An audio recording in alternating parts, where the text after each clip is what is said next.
Kuya Flo, ano lulutuin mo? Luluto ako ng dinengding. Masarapin mo yan. Masarapin to. I. Let's go na ba? Let's go! Lagay na natin itong luya. So itong mga bawang sibuyas. Para lumasa agad yan. Pagkakulo niyan, lalasa agad yan. Masarapin ba yan? Masarapin to. Yan na. Lagay na rin natin itong kamatis. Para lumasa na agad mamaya yan, di ba? Pakuloy natin ang pakuloy ito mamaya para... Ngayon ko? Ha? Kaya na. Pamahilaw ba? Hindi, ano yan? Takloban na rin natin yung kulo. Yan. Yun, nakulo na. Yun. Kulong-kulo na. Timuse. Kulang pa. Hindi pa nakatas ang luya. Palagay kay ayos na ito. Kulong-kulo na. Ayos na. Ilagyan na natin itong mga gulay.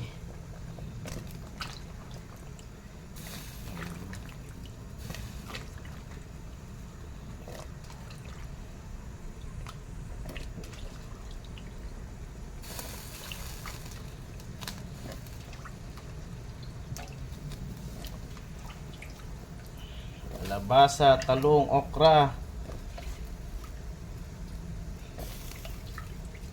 Yun. Ayos na. Kunting taklob ulit. Yun. Yun.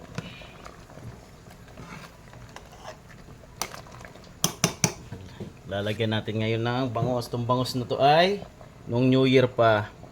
Ito ang ating lalagay ngayon sa kanya. Dito sa gulay. At gagayatin ko lang. Masyadong malalaki. Sagak. Sarap Kalami Lami kaayo. Lagay na natin. Yun.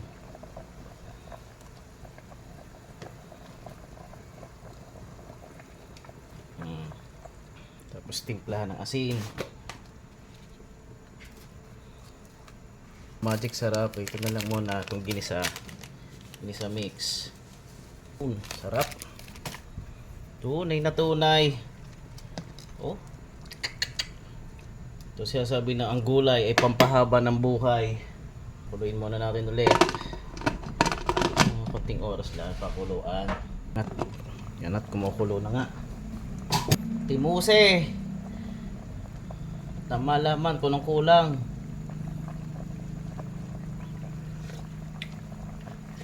Ayos na. Masarap Ito pa. May natira pang gulay. Ito pa, lagyan pa natin ng talbos. Talbos ng alokbate tsaka ng kalabasa. Sarap. Ay, ubos na naman ang kanin nito. Kasama na ang bahaw. Ano tawag sa inyo nito? Nga lang ko tawag dito yung dinengding Kaso nga lang iwalang bagoong. Bagoong sana masarap pampalasa dito. Sarap ng sabaw. Higup sabaw. Okay, sisigaw na pa. Sisigaw na ako. Ciao na po ba? Ciao na. I.